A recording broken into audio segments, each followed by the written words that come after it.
হেই guys, আসসালামু আলাইকুম। It's me your boy Arko, welcome to my another blog. আজকে আমি যাচ্ছিলাম টেক্সটাইল এক্সিবিশনে। এই যে চলে আসলাম কলেজের সামনে, সাইক গ্রুপ, এটা আমার কলেজ। দেন সবাই এখানে দাঁড়িয়ে থাকছিল কারণ আমাদের প্রিন্সিপাল স্যার আসবে, প্রিন্সিপাল স্যার একটু কথা বলবে। চলে আসলো আমাদের প্রিন্সিপাল স্যার ওখানে বলছিলেন যে ওখানে আমরা কী কী দেখবো, আর ওখানে স্যাররা যা যা বলবে সব যেন আমরা নোট করে রাখি। দেন আমরা ওখান থেকে এসে প্রিন্সিপাল স্যারকে রিপোর্ট করবো আমরা ওখানে কী কী শিখছি।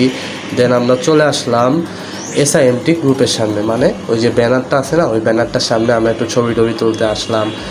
ছবি তুলে দেন শ্যুট করে নামলো বৃষ্টির জন্য সবাই আটকে যাওয়ার সময় সবাই গল্প করছিল।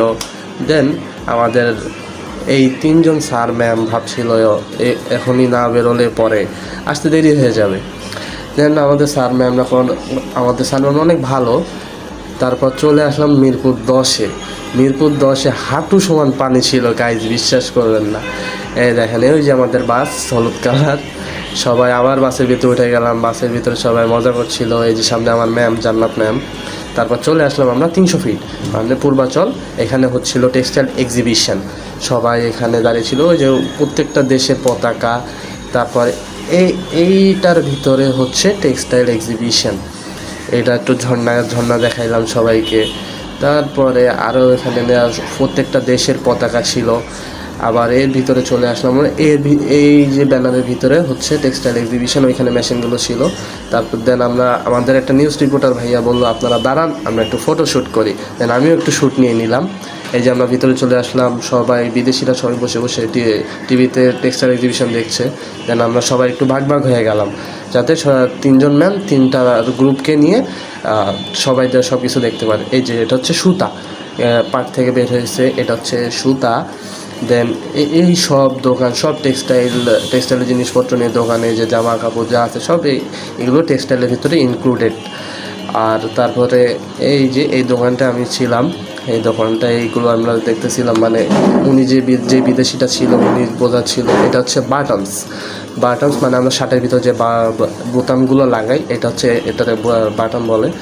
দেন আমরা যাচ্ছিলাম, এই যে আমি ম্যামের কাছ থেকে অনেক কিছু শুনছিলাম যে ম্যাম এগুলো কোন দেশ থেকে আসছে, এগুলো কিভাবে বানায়, এইসব আমি ম্যামের কাছ থেকে শুনছিলাম।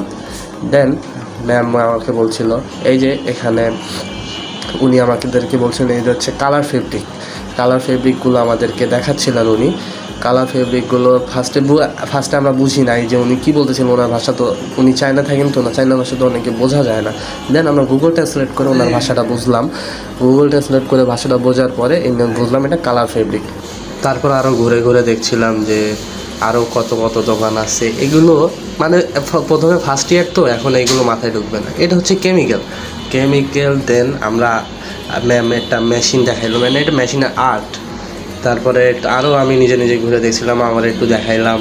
আমার দেখানোর পরে একটু ভাবসাব নিয়ে চুলটু ঠিক করে নিলাম। দেন এটা হচ্ছে ডাইস্টার, ফেব্রিকের বিভিন্ন রং করার জন্য এটা ব্যবহার করা হয়। পরে এটা হচ্ছে একটা সুতা দিয়ে তৈরি করছে, যেই একটা গেঞ্জিগুলো তৈরি করছে, এনার ফেব্রিকগুলো খুবই ভালো, তাই এই মেশিনগুলো দিয়ে তৈরি করছে। তারপর এই যে একটা মেশিন দিয়ে কাঠে ডিজাইন করতেছে। তারপর আমরা চলে আসলাম আরিফ অ্যান্ড সান্স প্রাইভেট লিমিটেডে। এরা মেশিনের মাধ্যমে সুতা দিয়ে আর্ট করতেছে, মানে সে আর্টটা হচ্ছে হাতি বানাইতেছে ওই সুতা দিয়ে। আর্টটা কিন্তু খুব সুন্দর হচ্ছে, মেশিনটা খুব সুন্দরভাবে পরিচালনা করছে। দেন আমরা চলে আসলাম আরেকটা দোকানে। এখানে একটা পেজের ভিতরে তারা সুতা দিয়ে আর্ট করছে, খুব সুন্দর আর্ট করছে। ওই যে উনি বসে আছেন, উনি আর্ট করছে। এটা এক ধরনের কেমিক্যাল। তারপর একটু নিজেকে দেখায় নিলাম। তারপর মানে নিজেকে দেখানোর পর আর ভিডিও করা হয় না। Till then, bye guys.